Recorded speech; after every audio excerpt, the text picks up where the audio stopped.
coucou, alors vous me voyez là en début de vidéo, juste une petite intro parce que, autre que ce que vous allez voir ensuite, parce que je me suis rendu compte pendant le montage que j'avais effacer mon intro, donc voilà.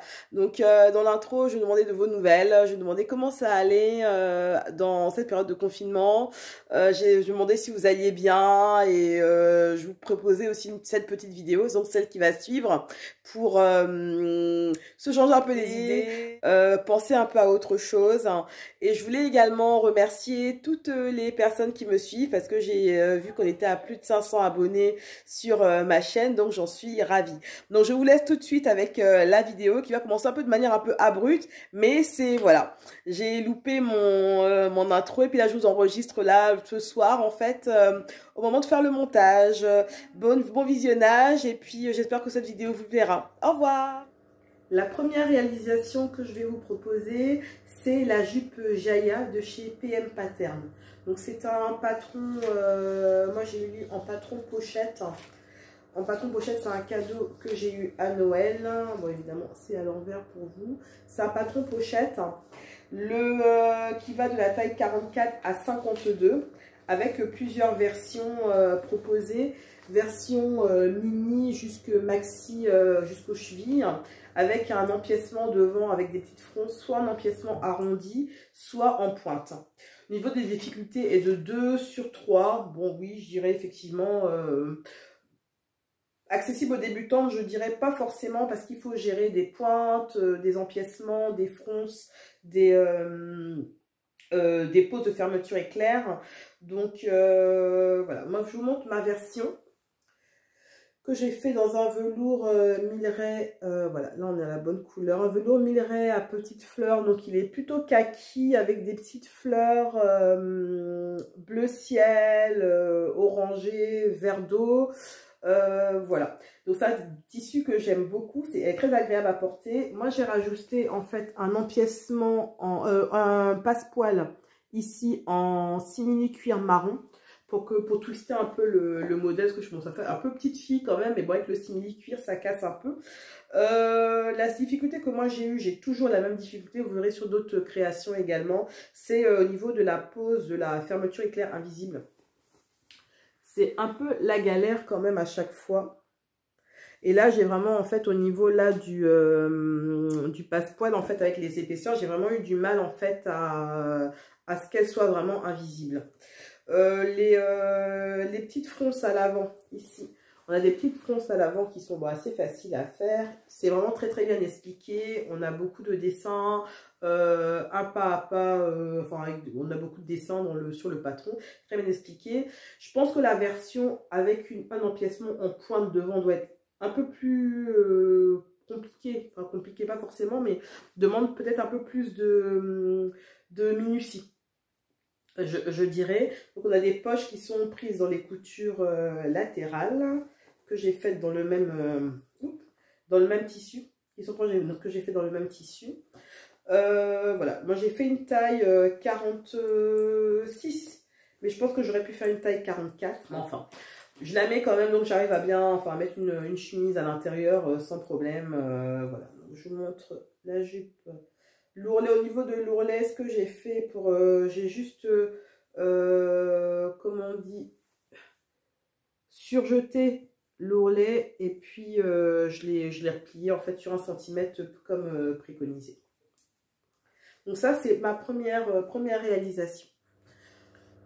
Le deuxième ouvrage que je vais vous présenter, c'est un cache-cœur du magazine Fema. Le magazine Fema de février 2020. Magazine Fema de février 2020. Alors, donc c'est un cache-cœur, c'est le modèle 114 du magazine. Je vous montre le dessin technique. Est-ce qu'il me fait la mise au point ou pas? Voilà, je vous montre le dessin technique. Donc c'est un cache-cœur avec une sorte avec des manches papillons. C'est vraiment les manches en fait qui m'ont fait craquer sur le modèle, parce que bon là, j'avoue que bon, le tissu il est pas de ouf. Hein. c'est pas extraordinaire, mais bon, voilà. Donc, moi, j'ai réalisé, en fait, ma création dans une viscose que j'ai achetée dans le magasin de tissus de ma ville. C'est une viscose un peu graphique, comme ça, dans les tons, je sais pas, ça rend orangé, mais c'est plutôt vert cacadois, blanc et un peu de noir. Voilà, moi ce que j'ai bien aimé dans cet ouvrage, c'est en fait c'est les manches. Sur les manches papillons que j'ai adoré. En fait, je trouve qu'elles sont vraiment jolies, elles sont vraiment très c'est très féminin. Enfin voilà, avec un jean, des escarpins, en fait, une petite pochette, je pense qu'on peut être enfin au top. Je me fais des délires toute seule, mais bon, j'ai pas encore pris les photos pour cet ouvrage. Donc je pense que je vais faire les photos après là. Donc voilà, donc je vais évidemment en guillemets annoncer, enfin en tout cas essayer de mettre en œuvre le style dont je vous ai parlé. Donc voilà, donc c'est un niveau de difficulté, il est assez simple à réaliser. Après les explications, c'est des explications du magazine Fémin. Donc, bon, ça reste très sommaire, bon, c'est un cache-cœur, hein, il n'y a rien d'extraordinaire. C'est deux demi devant, les manches, une petite ceinture, hein, et puis une petite basque, en fait, une petite basque en bas, pour faire une sorte de petit volant. Il n'y a pas du tout de fronce, hein, il n'y a rien du tout. Tout était entièrement surjeté à l'intérieur, tout était entièrement surjeté. L'ourlet, les ourlets, en fait, ça c'était un peu compliqué de faire des petits ourlets mouchoirs, en fait, comme ça, mais bon, ça va quand même. Je suis contente de cette réalisation. Peut-être le seul peut-être bémol, c'est que j'aurais peut-être dû faire un ajustement poitrine, parce que j'ai une forte poitrine quand même, et donc je suis obligée de mettre un débardeur en dessous pour pas que ça baille trop. Alors j'avoue, j'ai regardé quelques vidéos sur les FBA, ça s'appelle, mais je pense qu'il faut que je regarde encore parce que j'ai pas forcément tout compris. Tout compris, il faudrait que je reteste. On va dire, comment dire, on va dire théoriquement, ça va, je sais où est-ce qu'il faut couper, mais au niveau des prises de mesure et tout, ça reste encore un peu flou pour moi. Donc, mais bon. Donc je pense que je vais le refaire en faisant un FBA, peut-être. C'est Full Breast Adjustment en français, en ajustement poitrine, en anglais plutôt, en français en ajustement poitrine. Je vais faire ça. Je vais essayer en fait pour avoir vraiment un tombé vraiment nickel, pour ne pas être obligé de mettre un débardeur en dessous pour que ça reste quand même décent.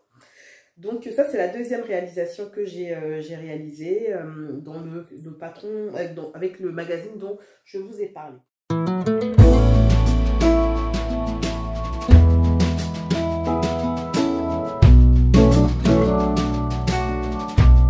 Troisième réalisation, c'est la robe Myosotis d'Irendo. Donc elle est plus à présenter celle-là. Je crois que j'ai acheté le patron dès qu'il est sorti.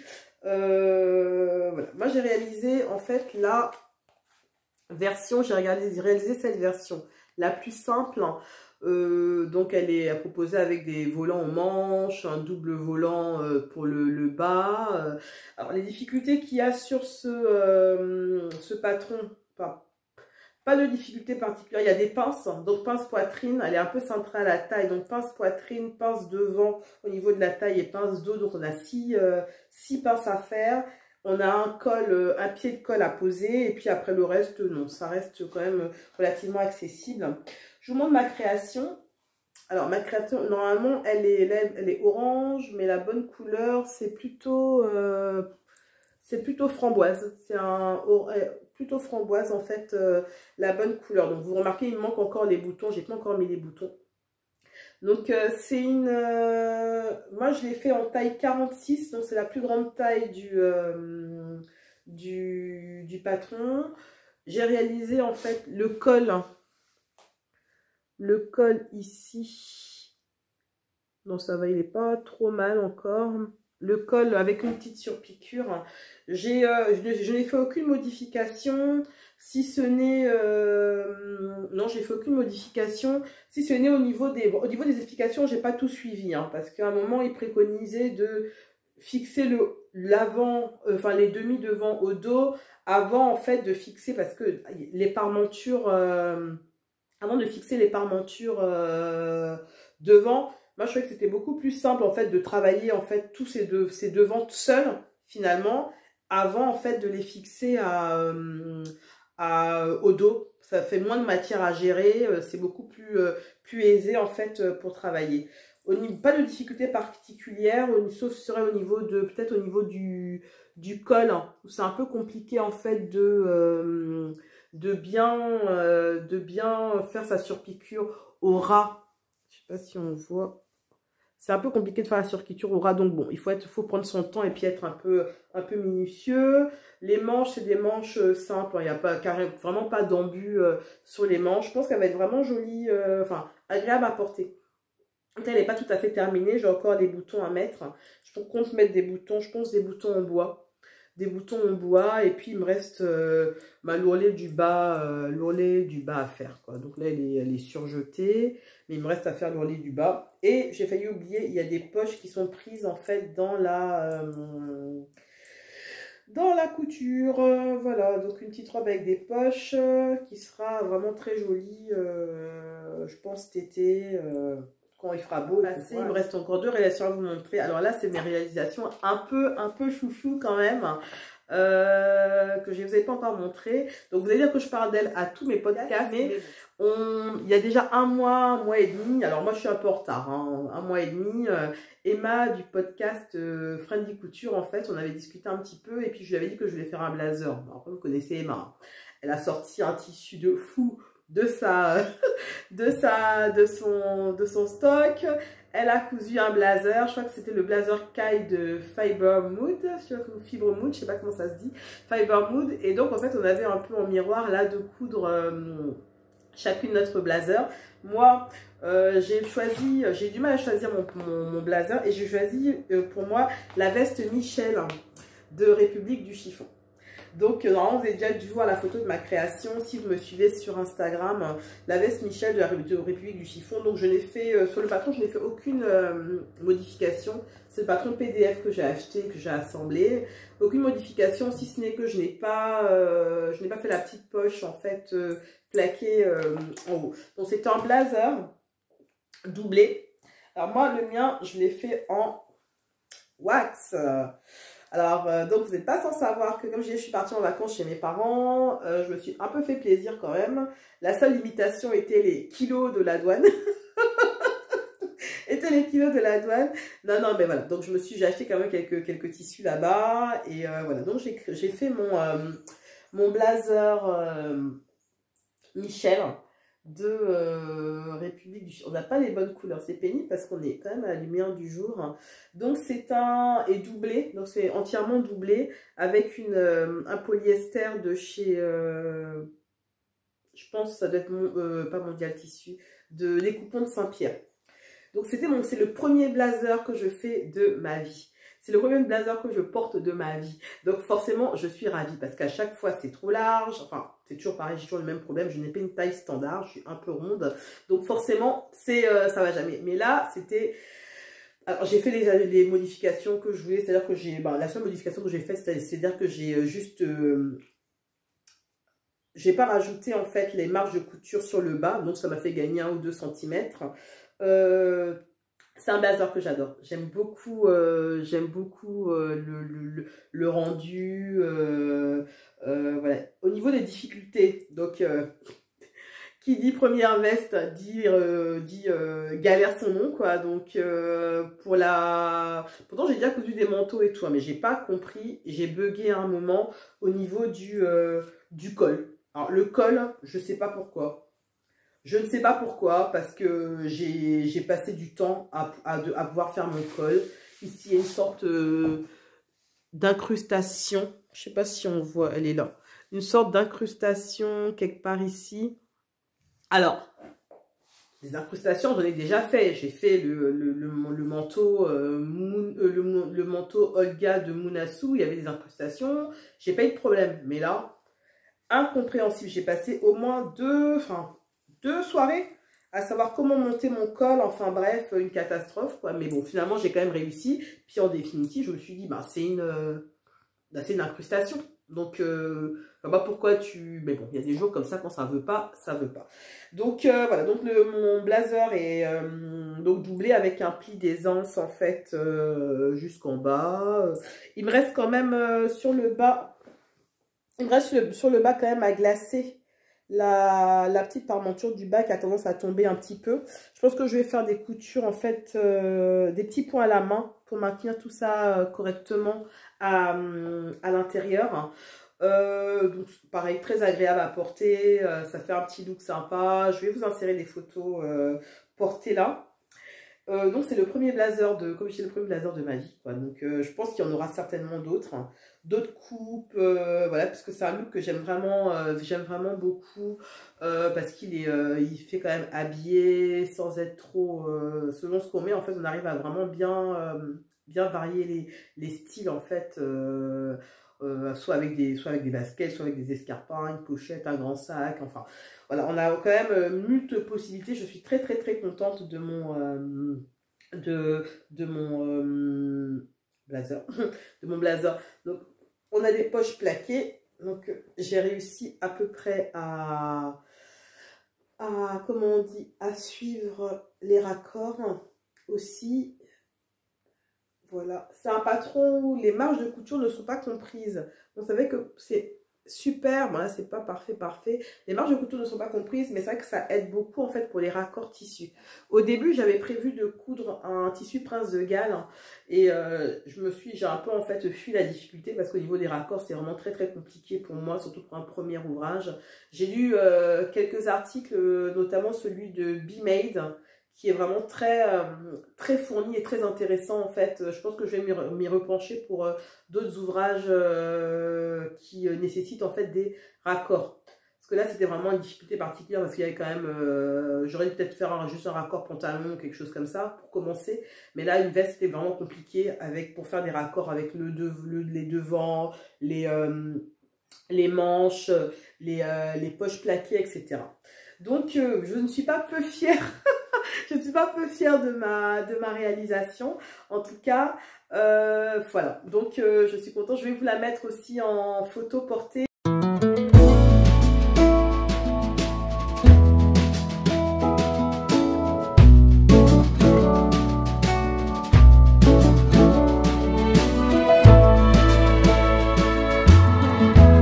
Et en dernier ouvrage...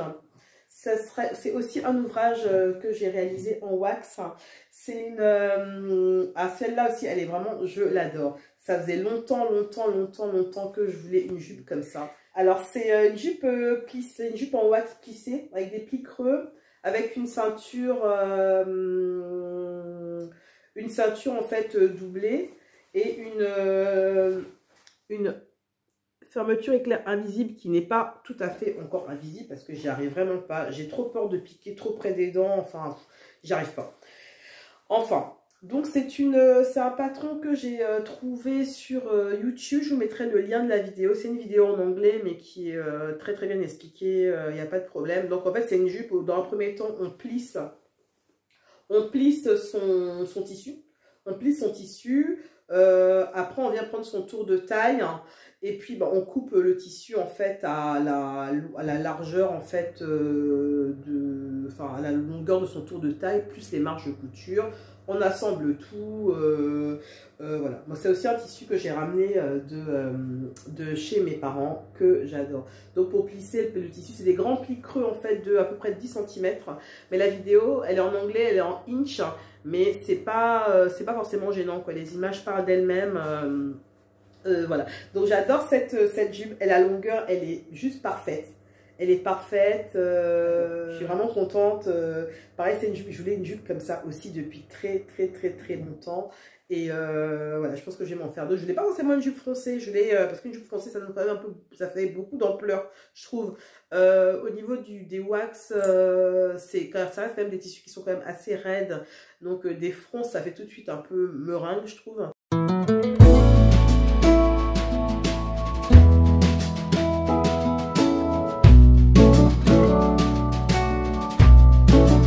voilà l'ensemble de mes réalisations pour aujourd'hui. J'espère que je suis sûre de toute façon que j'ai oublié plein d'informations. De toute façon, vous avez toujours possibilité de me laisser un commentaire, de me dire ce que vous avez aimé. Je mets tous les détails en fait en barre d'infos. Moi, c'est clair que j'avoue que mon podcast, c'est pas un podcast technique où on va trouver des informations hyper techniques parce que bon, c'est quand même des patrons souvent qui sont connus. Donc, voilà, il y a des blogs, il y a plein de choses. Il y a plein de personnes qui en parlent mieux que moi. Mais moi, c'est vraiment plus pour la beauté de la réalisation, enfin la beauté entre guillemets, hein, je vais pas me lancer des fleurs, hein, mais la beauté de la réalisation et puis voilà. Donc surtout, n'oubliez pas de vous abonner à ma chaîne et de mettre un pouce en l'air, tant qu'à faire. Si la vidéo vous a plu, je fais plein de bisous. J'espère que vous avez passé un bon moment en ma compagnie. J'espère que vous revenez relativement vite. Voilà, je vous fais des gros bisous. Je vous dis encore une fois, prenez soin de vous. Et puis, bonne journée, plein de bonnes choses, belle soirée. Au revoir.